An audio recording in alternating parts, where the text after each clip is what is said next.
Salut toi, tu chercherais pas un vélo? Eh ben écoute, ça tombe bien, tu es au bon endroit. Dans cette vidéo, tu trouveras toutes les clés pour t'aider à choisir le vélo qui te correspond le plus. Voilà.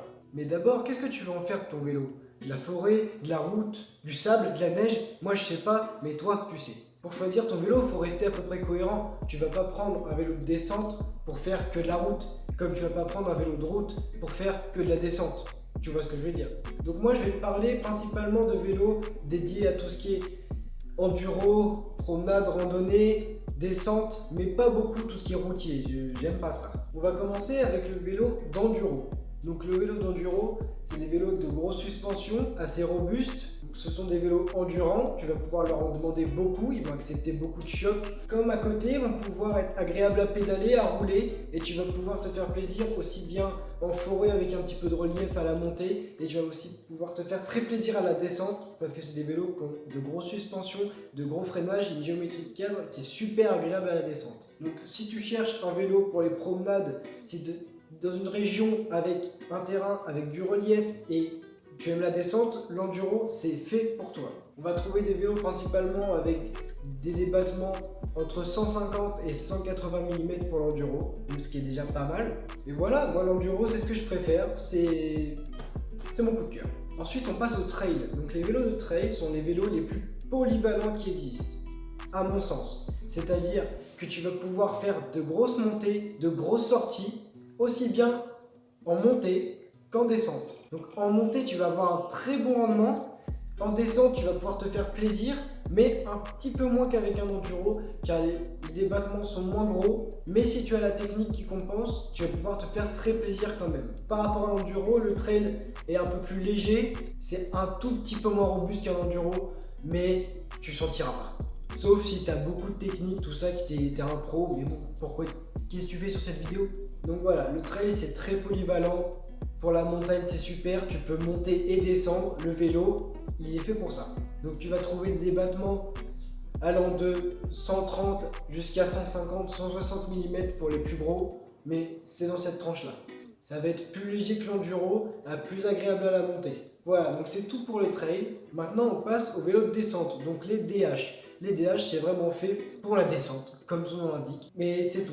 La descente, tu vas faire que de la descente avec, n'essaye même pas de monter, parce que déjà, tu vas pas monter en fait, tu vas t'arrêter au bout de 200 mètres parce que t'en peux plus. Donc voilà, c'est des vélos très lourds, très robustes, avec de grands débattements, ça va être fait que pour la descente, et si vraiment, si tu fais que de la descente, bah, tu sais déjà qu'il faut prendre ça, donc fonce, n'hésite pas, si tu fais que de la descente, tu peux y aller les yeux fermés, un DH, c'est ce qu'il te faut.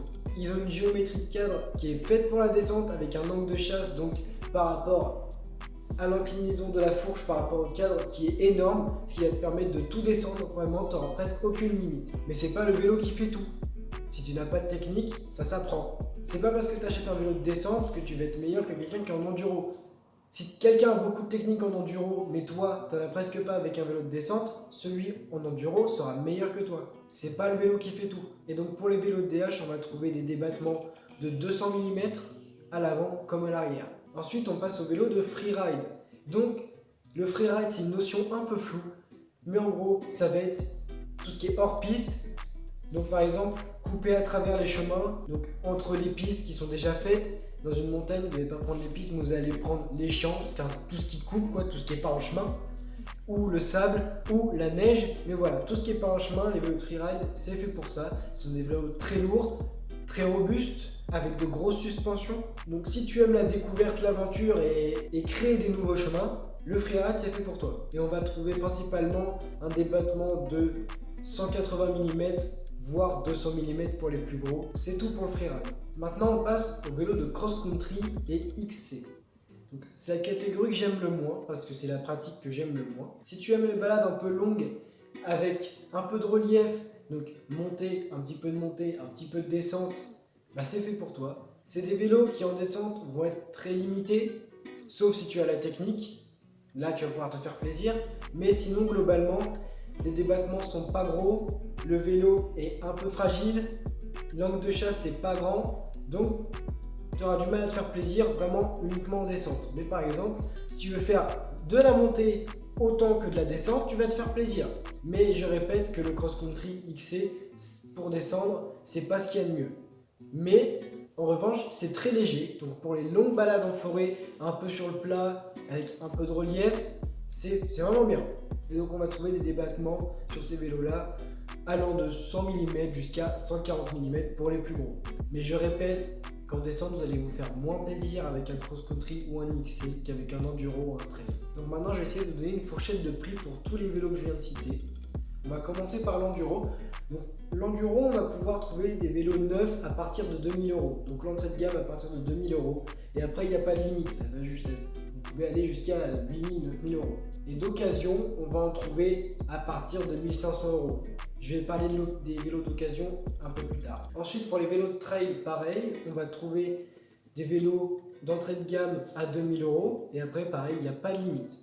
Dans tous les types de vélos, il n'y a pas de limite. Je dis il n'y a pas de limite parce que les prix peuvent monter jusqu'à 10 000 ou 12 000 €, mais ça correspond à très peu de gens. Et pour l'occasion, en trail, on va en trouver pareil que pour l'enduro à partir de 1500 €. Ensuite, pour les vélos de descente, ça va être un peu plus élevé au niveau du prix, de 500 €. Donc on va trouver des vélos entrée de gamme à partir de 2500 €. Et au niveau de l'occasion, les vélos de descente, ça perd beaucoup de valeur. Donc on va en trouver à partir de 1500 €. Pour les vélos de freeride, ça va être la même chose que pour la descente.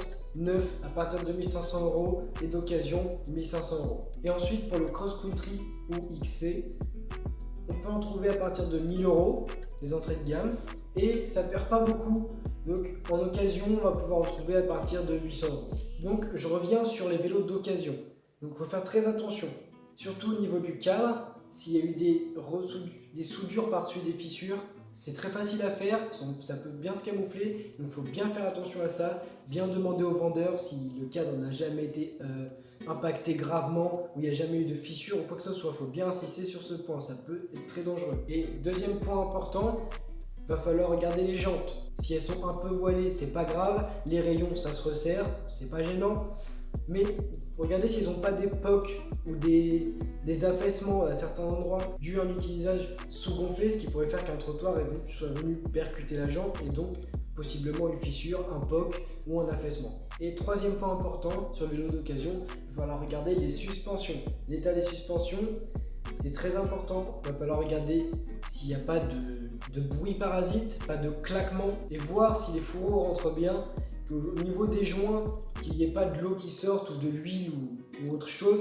Il faut vraiment que ce soit clean, qu'il n'y ait pas de bruit, que la suspension marche normalement, à l'avant comme à l'arrière. Donc surtout faites attention, posez bien des questions au vendeur quand vous achetez un vélo d'occasion. Maintenant on va parler entretien. Bien beau d'acheter un vélo, mais il va falloir l'entretenir, et c'est très important. Donc par rapport à l'entretien courant, ça va être pneus, plaquettes, disques. Et il faut avoir bien une idée en tête, c'est que plus le vélo coûte cher, plus l'entretien va coûter cher. Je m'explique. Un vélo à 4 ou 5 000 € qui est déjà un vélo haut de gamme va avoir des pièces détachées haut de gamme. Donc quand il va falloir acheter un disque, ça va coûter cher. Par exemple,